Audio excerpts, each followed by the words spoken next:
What goes up must come down. If my feet don't touch the ground, the shit will spinning upside down. Mighty crash without a sound. That's interesting. I better call Jake about this one.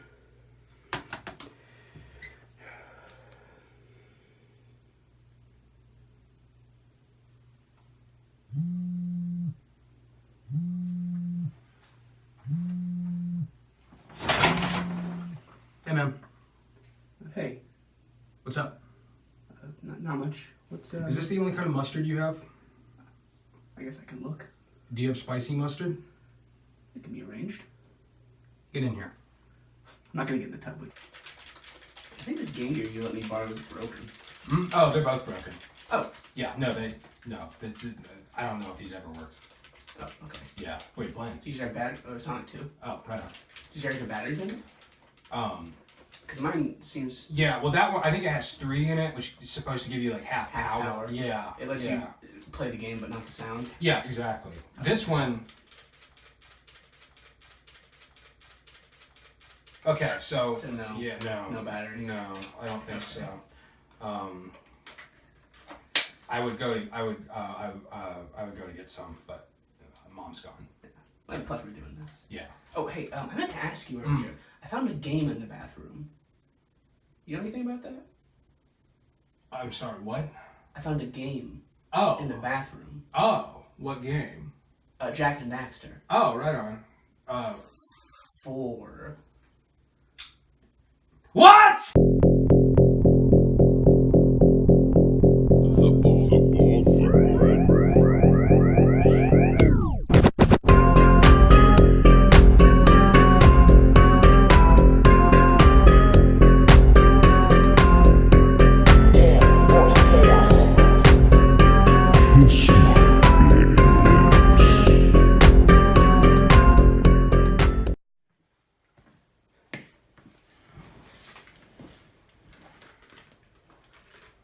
Man, I never even knew there was a 4th Jak and Daxter game. Yeah, no, me neither. I thought they. Do you remember Uncharted? Yeah. Yeah, I thought that was. They were. Do you want a gobstopper? Yeah. Do you mind? Gobhalter. Sorry. Yeah. Do you mind? No. Yeah. Sure. Yeah. Sure. Just I'm gonna. Yeah. Just tell me when. Huh? Okay. Yeah. When? Okay. Thank you. Yeah, actually, could you just give me that back? Yeah. I'm just gonna hold it really quick. Thank you. All right, and let's go. This game actually has a pretty interesting development history.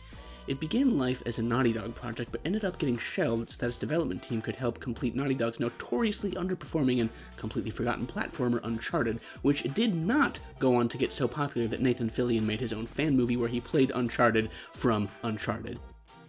Anyway, we aren't going to get deep into the specifics, but it essentially looked something like this.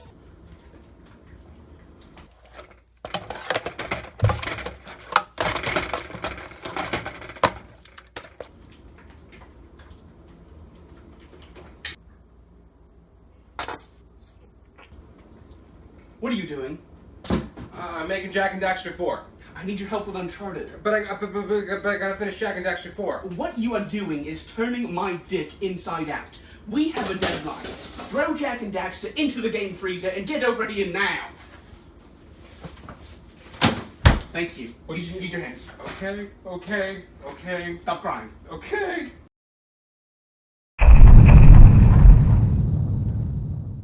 What if in this new Uncharted game, you can get cereal that has the main character of Uncharted on it?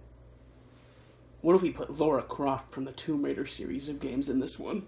God, she's so good looking. I wish she was my wife. Who's this? Guys, it's me, the Vice President of High Impact Games. We know who you are. What do you want? I want to help. With what? The game. We're busy. We're making Uncharted 2. How about you go back to the games freezer over there and deal with some of our leftovers and see if you can finish that? Yeah. All right. Yeah. Okay. Yeah, I'll do that. What if in the next one he's a cyborg also? That would be so fucking cool and choice. I love you so much. I love you too, but I'm not gonna kiss you. We're both married, I understand that. It's alright. We're more or less pretty sure that's basically exactly what happened. High Impact was made up of quite a few ex-Naughty Dog employees, so when they were handed the game, it was widely believed that they were going to knock that shit out of the park and directly into the windshield of God's sweet 1992 Chevrolet Corvette ZR1. This did not happen. Naughty Dog and Sony producer Sam Thompson recalled an interview with IGN. At the time, it looked like High Impact Games was going to be able to do a pretty good job with it. I don't want to say anything disparaging of them. I like the guys at High Impact, but if we had to do it all over again, we would have done some things differently in the execution of The Lost Frontier. Now, I'm not happy with that being Jack's swan song. I think we could have done a lot better. The game did indeed release to middling reviews, a far cry from the reviews the original trilogy had scored, but where exactly did the issues lie? Well, that's when we shoved it in the PS2, dingus. Taking a series that's known for large, seamlessly connected maps with almost no loading times and developing it for a less powerful console is kind of an unenviable task. You never really noticed when the Jak and Daxter trilogy was loading, except for when a door took a really long time to unlock. Naughty Dog hid all that stuff really well. I gotta say, from certain standpoints, High Impact did a really good job adapting it to the PSP. The loading times are lightning fast, which is a surprise. The technological limitations definitely hamper the sense of flow, though. In Jak 2, there were a ton of places you could go that were off the main map of Haven City, and getting to those places was a real process of traversing the game world, arriving at the entrance, and then continuing on. You got a real sense of how the city was laid out and how places like Haven Forest or Dead Town were connected to the city. Hell, in Jak 3, you actually see the layout of the entire map while you're in the floating robot factory. There's a sort of geographical immersiveness to a lot of it, and while that's obviously commonplace and stuff now, seeing how the entire game world was laid out in games like Jak, or to a lesser extent like Super Mario Sunshine, really kinda owned. This game's different. Instead, it's broken up into a smaller number of hub worlds built around the flying mechanic, which feature various islands or outposts or whatever that you can land in to explore like an actual platforming area like the old games. And this works completely fine, but it never creates a sense of like a big interconnected world that the previous games did. And maybe as a result, it all feels less memorable. When I fired up Jak 3 for the first time and got back into Jak 2's Haven City, my bean was completely freaked by the fact that the routes I was very accustomed to taking were no longer accessible due to the severe damage that the city had incurred as part of the plot. That place is burned into my brain, so much so that when I would encounter a door I was familiar with in Jak 3 from the previous game, I would be super frustrated and confused when I realized that it and its interior had been moved 2 buildings down the block from where they were in Jak 2 just to accommodate a changed part of the map. I didn't make an effort to memorize exactly where that door was. The game did it to my noggin on its own. Every part of the city was distinct and interesting, and it all stuck in my head very quickly, a lot like Liberty City in GTA 3. I just didn't get that with this game, and it's certainly not because the developers lacked passion or creativity in their environment design. The places are cool to look at, but because you're visiting a large number of smaller hubs, and much of that is spent tooling around in the open sky, it never really clicked for me like it did in the other ones. The really big change that I found weird, although not like inherently bad, just weird, was the way that the game handles weapon upgrades in comparison to the previous games. So a quick note, in Jak and Daxter terms, there are 2 separate terminologies applied to guns. A gun upgrade is the rate of fire, ammo pool, or power of a particular type of gun. A gun mod is a designation for the different types of weapon. So if Jak gets a new gun mod, he's getting an entirely new gun to play with, and an upgrade will just make an existing gun he has more effective. Like Jak 2 and 3, the gun mods are handed out as plot progresses. Jak 2 and 3 also handled upgrades either as mission rewards or as stuff you could buy with precursor orbs or money eggs through the game's cheat menu, which added more purchasable cheats as the game progressed. In Lost Frontier, the cheat menu still exists, but gun upgrades aren't a part of it anymore. They're instead either found in chests hidden during platforming segments, or you can get them as rewards from side missions, a lot of them the side missions built around flying your plane around. Like I said, this isn't bad, but structuring it this way meant it was way harder to know exactly what to do if I wanted, like, my shotgun to fire faster. I didn't know exactly where to look for that. The interesting flip side of this is that a lot of the upgrades are now locked behind Hero Mode, which is Jak and Daxter's New Game Plus, back before it was called that. So you play through a tougher game again with all your weapons and powers brought over from before. This is a cool replay value increaser, but replay value isn't worth a whole lot when your game isn't very fun. One thing I do want to touch on is the quality of the presentation. Jak and Daxter's UI is cool. It's been the same since the first game, but it's evolved in aesthetic and function over the course of the series, but the basic presentation has always been very similar. Lost Frontier continues this trend, and the menus and the gauges are like unmistakably an evolution of like the trademark look of these games, although, you know, a little sparser due to like being PSP graphics, but still there's a lot of thought and care evident in each part of it, and I immediately felt right at home with it. Okay, so quick rundown of the plot of this game. The primary drive of the plot is to find out why the world is running out of eco, which, as you may recall, is the special goop that powers the precious guns and dune buggies and also sometimes gives people powers. It never really grabbed me because the stakes don't feel especially high. Maybe if we had been shown the effects of this narrative device on like characters and locations we'd come to know and love over the course of previous games, it would have had more impact, but with no real texture for it to work against, it fell pretty flat for me. Plus, I didn't even know the world could run out of eco. It didn't seem like a thing. That being said, there are some interesting concepts explored to varying degrees of success. This game's new setting is The Brink, which is the literal edge of Jak's world, where the precursors, which are basically like the ethereal pre-humans that turned out to be Otzels that made the world, just kind of quit building it and screwed off into space. Also, does Jak's world having an edge mean it's flat? Are Naughty Dog flat earthers? The thing about this that rocks ass is that it gives more insight into the deliberate mechanical construction thing Jak's world has going, which Jak 2 and 3 touched on at different points. The inside of Jak's world is all like crazy catacombs and big weird balls of energy. That rules. From what I understand, the inside of our planet is just mud and hot juice. The subplot of the narrative, if you can call it that, is that Daxter gets dunked in some dark eco in the sewers and becomes Dark Daxter, which is an idea I found personally to be like distressingly dumb. It also has zero relevance in regards to the actual narrative. If you Google tacked on, the very first result will be a piece of paper tacked to some corkboard. After that, it's a picture of Dark Daxter. Don't Google this, it's not on there, I am just trying to make a point. When Dark Daxter does literally barge his way into the overall narrative, it's quickly shrugged off by all parties and moved past with the same ruthless efficiency you see at the DMV. Point being, this game's story is hella threadbare, which is not necessarily unsurprising given its mobile origins, but it's still kind of a bummer. I mean, yeah, I completely understand the decision to separate it narratively from the previous games in the series so they can tell its own story relatively free of the weight of its predecessor, but almost every element has a bizarre feel that we both agreed feels kind of fan-fiction-y.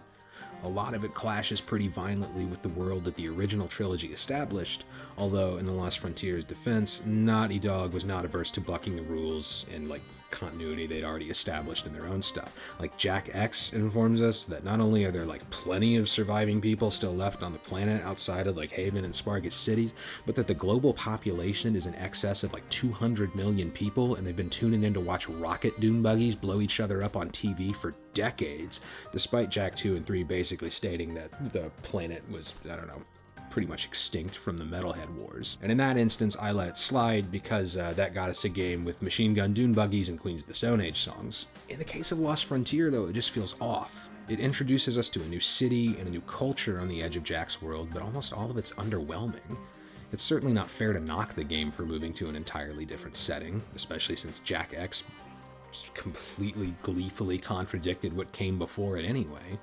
But it only works if your new setting and cast is as compelling, if not more, than what came before. The only returning characters in this game are Jak, Daxter, and Kira, and that obviously gave High Impact a lot of room to play with new characters. Problem is, pretty much everyone in the new crew is boring, a carbon copy of a previous character, or both. Even Jak X, which had like the kind of plot I would have written for like a Jak and Daxter game while I was schnozzle on Miller Lite and fresh off another rewatch of Smokey and the Bandit, that game had loads of cool characters that popped. Like hell, GT Blitz is my favorite villain of the entire series. I love that guy. So many of the characters in this feel like a weird parallel universe version of somebody from a previous game. Ruskin is your bog standard Count Veigar type. Skyheat is just a nicer, like more sinewy, secretive Baron Praxis, although given all the callbacks to Jak 2 that pop up in this game, that's probably deliberate. And Clout is just Cleaver. Like, he's even voiced by the same dude, Brian Bloom, who is currently doing an extremely good job being BJ Blazkowicz in the new Wolfenstein games. Now, none of the dialogue is odious or unforgivable. I do! But truly funny parts are a lot rarer than, like, the Naughty Dog Jak games, which can probably be partially attributed to the fact that much of Jak's humor was rooted in a combination of really sharp writing and clever, complicated animation, which the pre-rendered cutscenes don't really have. There are a lot of, like, pop culture callouts, which are either, like, rad or irritating, depending on how you like your writing, but I am not going to knock a game for, like, doing little goofs at Jaws and Mystery Science Theater 3000, even if it's just because both of those things own. The game is rated E10, which is the first time the game has ever had a rating lower than teen since the original, and it definitely feels a little softer and squishier than the previous entries, which lean pretty heavy on swearing, sexual innuendo, and strong, if often just implied, violence. This is not an objectively bad thing, unless your favorite parts of previous games was Daxter's obsession with boobs. Speaking of which, this game also totally blows it when it comes to the ladies. Now, let me be clear. All of the Naughty Dog Jak games portrayed women in a fashion I would describe as catastrophically horny. But there were also characters that had distinct, full personalities and integral roles to the advancement of the plot, except for Ashlyn in Jak X, which is some of the most uncomfortably horny shit I've ever heard in a game about driving cars. This game is considerably less horny, but it may only be because out of the relatively large new supporting cast, there's only 2 women. One is Kira, who despite getting set up for a really cool arc about becoming an eco-sage, mostly is just there to be the subject of a pissing contest between Jak and the sort of woodenly dashing Captain Phoenix. The other new lady character is a scantily clad drunk pirate lady who doesn't have a name that Jak has to punch a bunch in a bar fight to get an important artifact. That's not great. Also, while I'm thinking about it, have you ever noticed that there's apparently only like one black dude in the entire Jak and Daxter universe? Like, I realize that they're all the elf people or whatever, but that feels weird to me.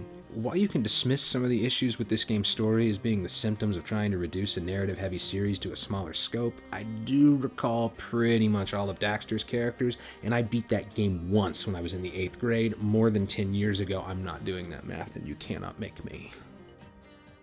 Let's get this out of the way right now. This is not a pretty game. In fact, I would actually say that this game is hell to my eyes. Every character, every environment, even some of the animations are noticeably worse looking than the first Jak and Daxter game, which was released almost a decade earlier. When this game came out, it had been 3 years since the last game in the series, which was Daxter, and 5 years since the last main entry, which was Jak 3.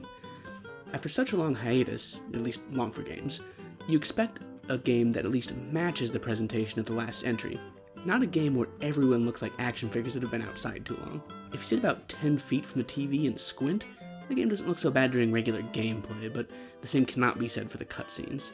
Unlike literally every other Jak game, including Daxter, the cutscenes in The Lost Frontier are pre-rendered. Generally, pre-rendering is done in games to show actions or effects that simply can't be done via in-engine cutscenes. In The Lost Frontier, however, they're used to, get closer to the unsettlingly smooth character models while they explain plot details. Maybe this is something that looks better on the PSP, but the discrepancy between the gameplay and cutscenes is jarring, to say the least. Donkey Kong and the crystal coconut looking ass cutscenes. Oh yeah, this game was actually released on the PSP too.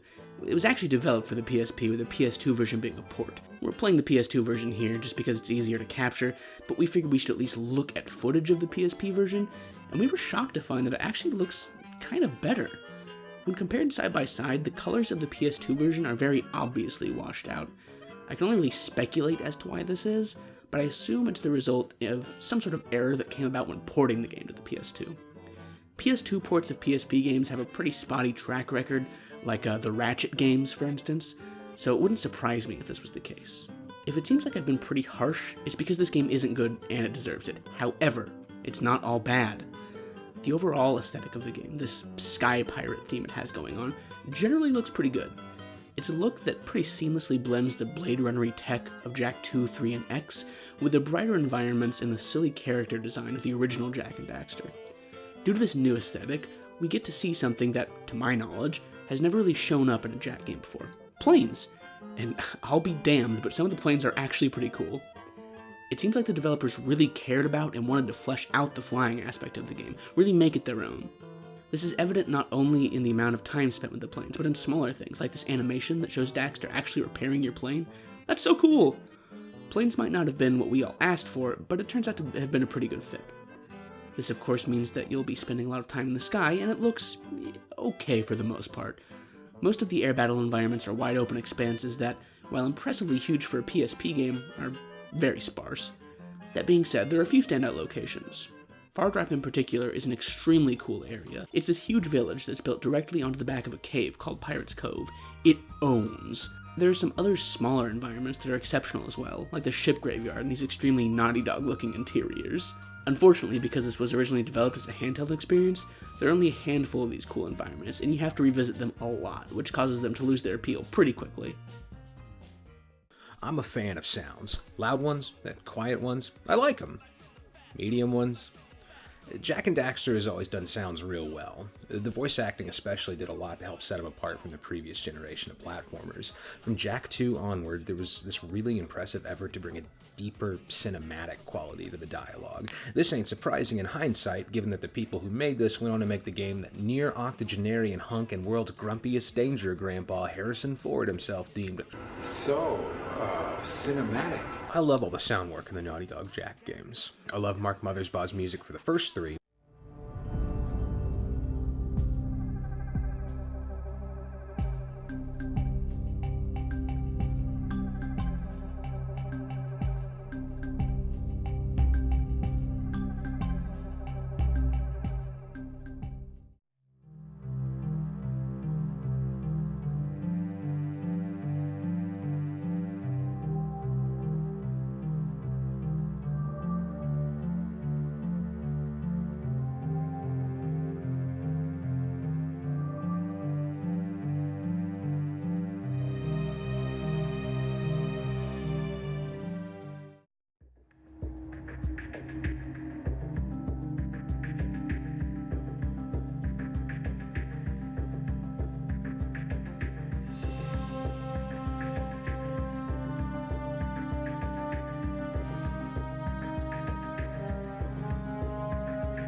I especially love Billy Howardell's soundtrack for Jak X, which, by the way, was remixed by a ton of people, including Queens of the Stone Age's Troy Van Leeuwen, who owns.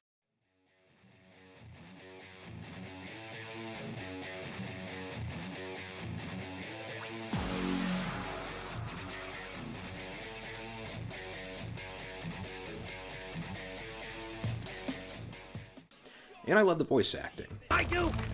I especially love the large amount of consistency in voice actors between games.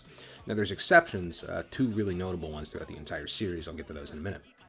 But this consistency in casting is something I call the Lethal Weapon effect. So let me extrapolate. The 4 Lethal Weapon movies have a huge supporting cast, and throughout the entire series they're consistently played by the same actors. Like 11 years, same group of actors. This rules because every movie you come back and you see characters that you remember from the previous film, they're familiar, and yet they've been affected by the passage of time. Kids grow up, people change jobs, Joe Pesci bleaches his hair, whatever. They get to feel like a family in a way. It's like hitting an annual family reunion and finding out that your cousin has a Battlestar Galactica tattoo and works at Jiffy Lube now. But also there's explosions and Sting sings a song with Eric Clapton. I like it. Jak and Daxter does the same thing. I love hearing those familiar voices telling me to do tasks in Blade Runner Town or instructing me how to do a kick-ass donut in my dune buggy. That is one of my favorite things about the series. Which brings us to The Lost Frontier. Okay. As I mentioned, there are only 3 returning characters, Jak, Daxter, and Kira. This is where it felt immediately a little hairy. Kira's voice actor changed in Jak 3 to very, very popular and prolific Tara Strong, who sounds a lot different than her predecessor, Anna Garduno, but she does bring a great energy to the role. She was really great in Jak 3, although she was only in it for like 5 seconds. She was fantastic in Jak X, and she's fantastic in this, even if her presence is mostly reduced to being like a menu screen and orb handling. And Daxter's always been voiced by a veteran of stage and screen Max Casella. If you like Daxter, he's always phenomenal, even when the writing isn't as strong as he deserves. Jak, on the other hand, is interesting. In the first game, Jak was a silent protagonist for the most part. He made, like, you know, those noises you make when you get hit by energy blasts or fall into pools of goo. But in Jak 2, he got a real aggressive Shadow the Hedgehog-ass voice. I'm gonna kill Praxis! Throughout all of the Naughty Dog games, that's Jak 2, 3, and X, he was voiced by Mike Irwin. I love Mike Irwin's voice. It's like being gently caressed with a very fine grit sandpaper. Do not tell him I said that. At times I found it to be a little uneven in Jak 2, delivery-wise, but he was also being asked to convey a huge range of emotion while remaining under the umbrella of "so mad I grew a goatee." Sticking with him through the following games made for a really cool journey, because you can tangibly notice the character soften and come back from the edge of anti-hero to full-blown hero again. It's really satisfying, and he had really great chemistry with Max Casella. He's great. In Lost Frontier, for reasons still unknown to me, Mike Irwin was replaced with veteran VA/actor/singer/professional handsome guy Josh Keaton, a massively talented individual with a terrifyingly large filmography. I have zero criticisms to level at this dude's performance. Josh Keaton's great, and at certain timbres and attitudes, he sounds really, really similar to Mike Irwin. I got used to him really fast. However, when I was a younger person, and the trailer for this game first dropped, I was crestfallen. Not because Jak sounded bad, but only because he sounded different. That consistency mattered greatly to me. I'd had a hard time with Kira's VA switch in Jak 3, but this almost felt insurmountable. A bizarre way to feel? Sure. But it mattered. The familiar comfort of the world I so often immersed myself in to escape the brain pain of being me when I was a teenager was suddenly distorted. It, in a way, kind of bizarrely delegitimized The Lost Frontier in my eyes. Or ears. Whatever. I never played the game based largely on this reason alone. I, like most teenagers, was very cynical. Later on, when I became an adult who doesn't have to take orders from people and can order pizza whenever I want, I realized I was just being a dink. Sorry, Mom. And Dad. And literally everyone else. So as an adult, I approached the game from a less cynical perspective, and I found that the new guy did a fine job. Dude's a killer voice actor. A thing I did find double-edged about this game is that quite a few veteran Jak and Daxter voice actors return to the game as new characters. While this does help with that familiarity, lethal weapon thing I was talking so much about, it also has sort of this inescapable notion that I'm looking at like diet versions of previous characters. It's weird. Like, cool, a family reunion. I hope Uncle Marty's gonna be there. But instead of Uncle Marty, they got that guy that works at the Flying J down the interstate who kind of sort of looks like Uncle Marty. Yes, he's wearing a winger shirt and he brought green bean casserole, but it's not quite the same. Anyway, the music. This game's soundtrack slaps shaft, bro. New to the series, composer Jim Dooley has created a sweeping orchestral score that elevates and drives the game's dogfighting sequences to appropriate heights. It's the first score in the series, outside my personal fondness for Jak X, that feels like it was created to be listened to outside of the game. That's not to say Mark Mothersbaugh's scores for the original trilogy are of a lower quality, they were just built with a different intention, to create a driving energy and paint sort of a moody picture.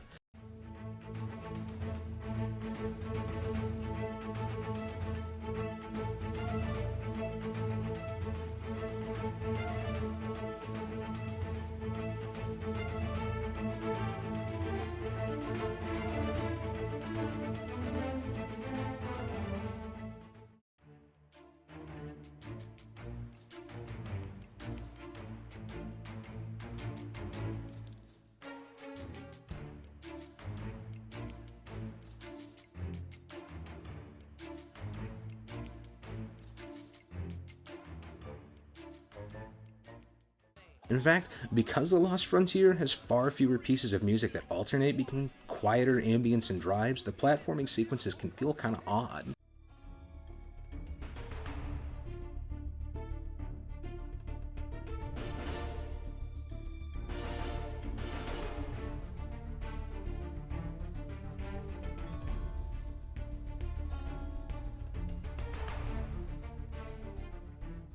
Frantic strings don't work super well during the platforming bits compared to like the quiet pulse of the Naughty Dog games. When the energy and the pace of the gameplay changes, it helps that the soundtrack does too. This does not, I should stress, diminish the quality of the score itself though, and it really does shine when you're lighting up the sky in your hell plane. Hello, this is Jake and Alex in the middle of this video. Yeah. I don't know if we're going to use what I just said. Yeah, we'll try it. This is the gameplay section, where this is unscripted, and we're just looking at our notes. Yeah, it's supposed to be like a round table discussion, but there's only two of us, and we're both on the same side of a rectangle table. So, just like imagine a round table in your head and pretend there's more of us. yes. We're not doing this because we're lazy. We just thought it would be easier. Okay, I guess that does make us sound kind of lazy. Yeah, all right, well, you know what? I mean, reserve judgment. This is going to whip ass. It's going to be so good. We're going to love it. So, the eco powers in this game work differently. Yeah, they do. I thought it was really interesting that they spent... maybe they just ran as far as they could with the dark and light powers in Jak 2 and 3. And they got rid of those completely, and they have new ones based on, like, the original eco colors from the first game. I think that's kind of cool that they actually have... I mean, they used the eco in the other games, but... It's like, it usually just is like weapon mods. Yeah, or like, green eco is health. Yeah. Or, whatever. Yeah, or blue eco makes cars go faster. Sure. I think the problem I have with it, though, is that, like, a lot of these powers... some of them are just from the previous Jak games anyway. But, like, worse now. Yeah, exactly. Yeah, it came back worse. Yeah. I also don't like that, I guess this is more a technical thing, but the button combinations you have to remember to do these. If you're playing the game in, like, a few sittings, it's not so bad. But if you ever take it, like, a kind of a break and come back to it... Which you will want to do, by the way. Which you will want to do, and you will do. It's hard to remember, is this the button combination I press for the shield? Or is this for the Iron Man jump? Yeah. Or is this for the useless crystal ground move? Yeah, I did not like that power. And frankly, like, you shouldn't have to remember, like, a Mortal Kombat combo to do stuff like that. I think that, like... In fact, the most useful power is still, like, the Jak 3 time slowdown thing. I think. Although the shield is pretty useful. Yeah, the shield can basically make you invincible if you upgrade it enough. Yeah, which is wild.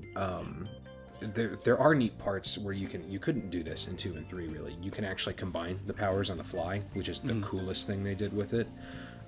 There's no longer that binary of you're either using light Jak or dark Jak. You can do a bunch of different stuff at once. I also like that you can use your powers and then, like, still use your weapons too. Yeah. That's cool. Yeah. So, like, you can, like, and some of them are specifically built for that, like that weird, like, rotating orb you throw and then you can shoot and it explodes. Yeah. That's kind of cool. Yeah. No, there's a lot of well thought out stuff in there, even if some of it falls pretty flat. What did you think about the gun staff? Oh, it's dumb, isn't it? Yeah. So instead of having, like, a regular ass gun, Jak has a pole with a gun on it now. Yeah. And a lot of it just does the same stuff. They even have, like, the same name. Yeah, it is weird. I'm not entirely sure why they got rid of it. Yeah, I mean, and I don't think any of them are terrible. No. I don't think any of them are as fun. Like, Jak 3 had, like, 12 different gun mods you can use, and most of them were fun. And there's no room clearer, is there? There's not, like, a room clearing one. I don't think so. You know, like, there's the Supernova in Jak 3, which basically is just, like, a kill screen. Yes. For if you get in a bad spot. This doesn't have that, which, whatever, I guess. I just thought it whipped. Yeah. Yeah. Can you remember what's Blaster, Vulcan Fury? Yeah. Scattergun. What's the other one in the game? In this one? In this one? Yeah. Shit, what is the other one? It's not the Peacemaker, is it? No, it's not a dark eco gun because you can't use light or dark eco. Yeah. Okay, so green. It's a green eco weapon, isn't it? Because we've already got. What the hell's the gun? Shit. All right, hold on one second. Oh, The that's lobber. Oh, no, you're right. Yeah. The lobber. Right. Yeah, so it's a green eco weapon. The lobber. The lobber kind of stinks, Yeah. especially when you have to take away the Peacemaker, which owned and like locked on to it stuff. It was called the Peacemaker. Yeah. You spent all of Jak 2 seeing Sig absolutely just murk dudes with it, so it was super exciting when you got it. The lobber, they basically just give you like a big lacrosse stick. Yeah. That is one thing I like definitely less about this game, is that in Jak 2 and 3, if you didn't like one of those guns, chances are you're going to get an upgrade that made it own so much harder. That is true. And like also feel completely different. Yeah. You know, if you don't really like the Vulcan Fury's like base form, maybe you think that the one where it homes in on enemies the owns. needle laser? Yes, It does because own. it does own. Oh, I love that gun. And I'd love to have that gun in my house just for cleaning. Yeah, and so having to use the regular Vulcan Fury in this game and just knowing that this is as good as it gets, that kind of stinks. Yeah, it kind of chafes my hide. Yeah. So combat and platforming still feel like Jak and Daxter, Oh, yeah, I mean, that's inarguable. but they feel less good. Yeah, I mean, it's like you went to the store and you were looking at the shelf and you saw Jak and Daxter gameplay, and then under that they had like the Dr. Thunder version of Jak and Daxter, and you just brought the store brand because you were still a few days away from getting paid and you needed it. Some of that's probably due to like the game runs slower. Yeah. And you have fewer control options since, you know, it was a PSP game originally, so they're not going to keep everything like rolling and jumping.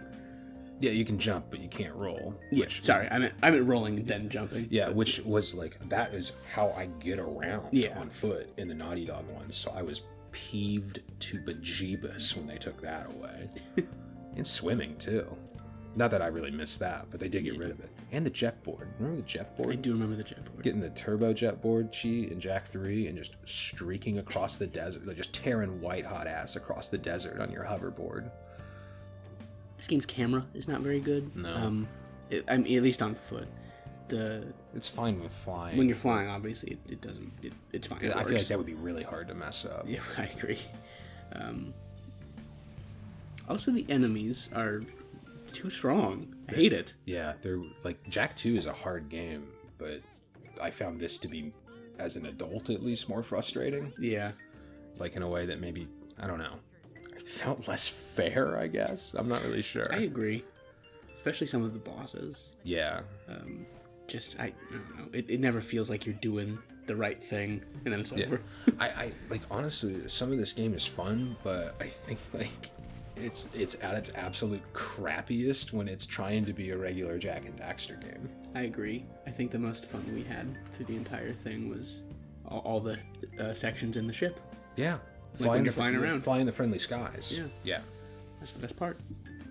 There's a lot of quick time events in this game, at least more than other games. Yeah. Did they have any in the other games? I don't know. I mean, no, they didn't really have any QuickTime event. I honestly think those games predated the concept of a QuickTime event. I mean, where would you put the genesis of the QuickTime event? Resident Evil 4, probably? Shenmue and then Resident Evil 4. Yeah, I mean, And Shenmue's like God of obviously... War. Those are like, I think, the three Yeah. big ones. Boy, Shenmue, yeah. There's a lot of QuickTime events, and they don't really matter. They're not bad or good, except for there's something you can do in the game called Daxter jacking, which is like launching Daxter into an enemy plane and having him steal all the parts And of that it. does whip. It owns, even the concept owns, and it's usually pretty fun because you can get like mods for your ship. You can also get money doing it, and it's cute to watch. The only bad part about it is there's a part in the game where you have to Daxter jack a huge missile. Like 3 times in a row. Yeah, and that's really easy to mess up, and then you have to do the whole segment over again. And it's very frustrating. That sucked. Yeah. Thankfully, Jake was playing that part. Yeah, so he just watched me like slowly get so mad that my eyeballs exploded out of my head and stuck to the TV screen. And like we said before, the best part of this game, I mean, vehicles have been a huge part of Jak and Daxter since the beginning. I think that's what sets it apart from a lot of its like contemporary platformers at the time. The first one had the linear zoomer levels, and then the second one had an open world with like hovercrafts that you could steal like Grand Theft Auto. And then Jak 3 and Jak X were like, hey, you know what's better than that is dune buggies with rocket boosters, which I personally believe to be true. So like it makes sense that this game would go to planes, because where else are they gonna go? Boats? Yeah, I think you've struck upon something. I think Naughty Dog, if you're listening to this, next Jak and Daxter game, Jak and Daxter boats. Yeah, and just you call it that. Yeah, and you call it that. All boats. All boats. Oops, all boats. I normally don't like flying games, but I feel like this one, it kept it pretty simple. Yeah. Right? It wasn't difficult to navigate. No.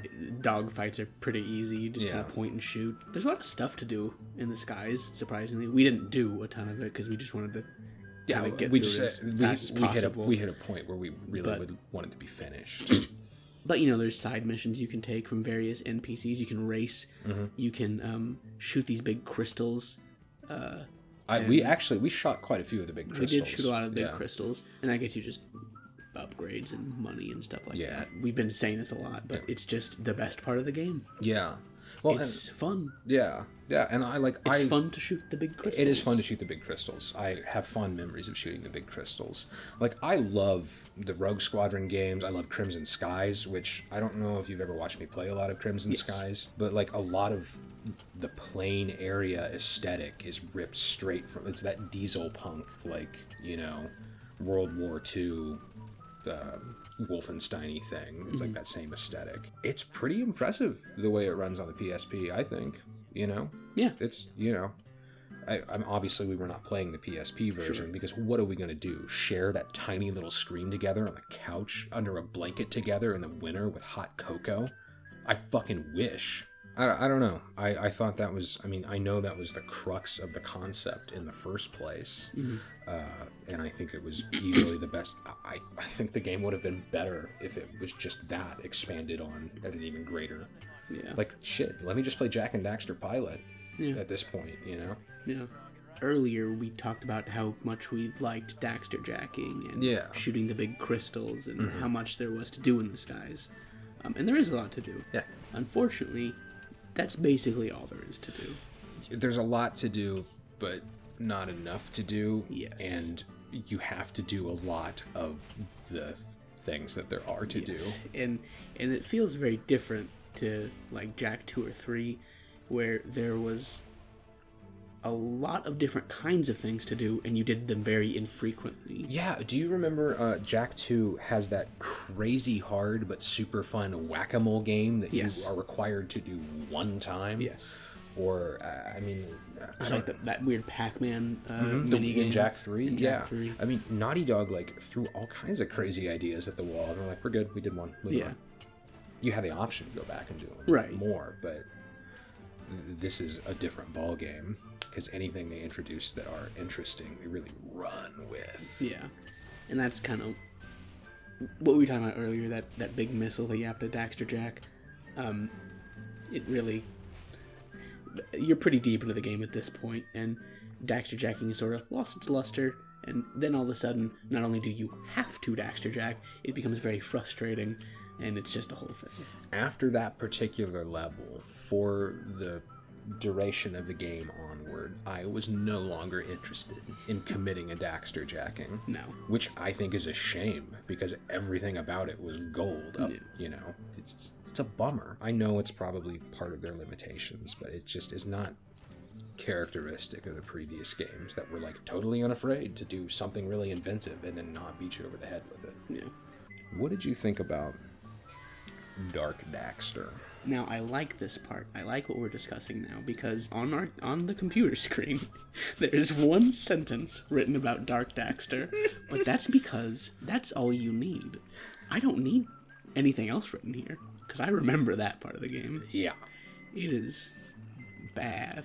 Yeah, It's tacked on, obviously, Yeah. because, it's introduced even in a tacked on way. Daxter just, falls down a vent. Yeah. And there you go. You're Dark Daxter. That's Dark Daxter now. And he tries to tell Jack about it, and Jack's like, pomade my goatee. He doesn't have a goatee in this one. You can put it back on with cheats, though. And you should. You should put the goatee back on. But Dark Daxter always felt to me like, in a game that, at least in my opinion, feels like they were really pushing the PSP, at least, to its limits in what you could do in a handheld game. Dark Daxter feels like what you imagine, a different developer that wasn't Naughty Dog would maybe do for a Jak game. It feels handheld to me. Yeah. Which is... I don't feel that way about the entire rest of the game. For a game that is basically trying to yell at you from inside the screen, this is a PS2 game.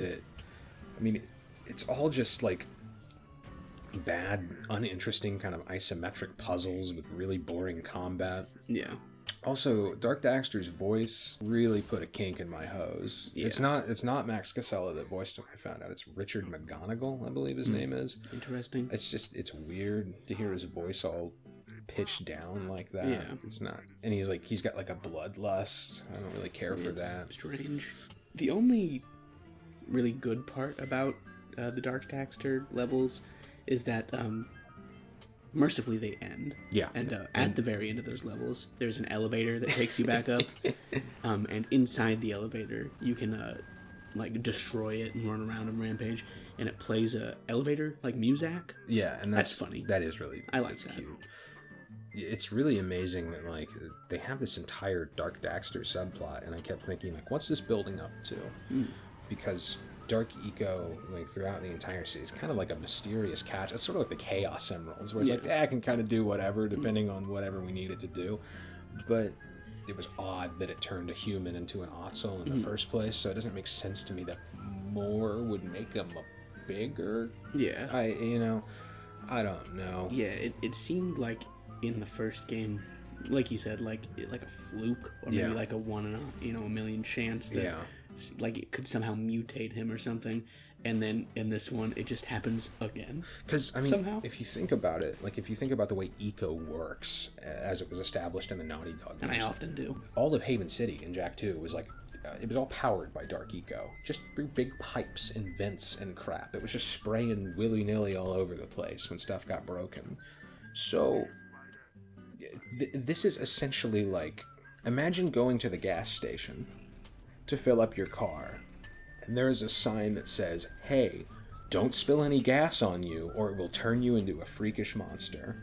That is not a way that you want to run a city, dog. You don't want to do that. It just doesn't work so hot for me. I think that, and then taking away Jack's goatee so he doesn't look like he's a member of Swerve Driver anymore, were like two of the biggest mistakes they made. And unfortunately, because of the whole goatee thing and the Dark Daxter thing, we are going to have to give this game a 2 out of 10. We need a rating system.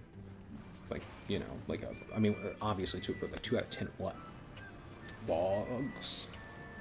Tragic airboat accidents. This game gets a hut out of Jugs? swamp. Hut out of jugs. I like that. This game gets a hut out of jugs. Well, folks, there's no two ways about it. That game... I'm gonna go again. Well, folks, there's no two ways about it. That game... Well, folks, there ain't two ways about it. That game was pretty crappy. And then you put in like the Justice League music. Unlimited. Where there's all the guitars. You know, wow, now, now, now, now, now, wow, now, now, now. Oh. Oh.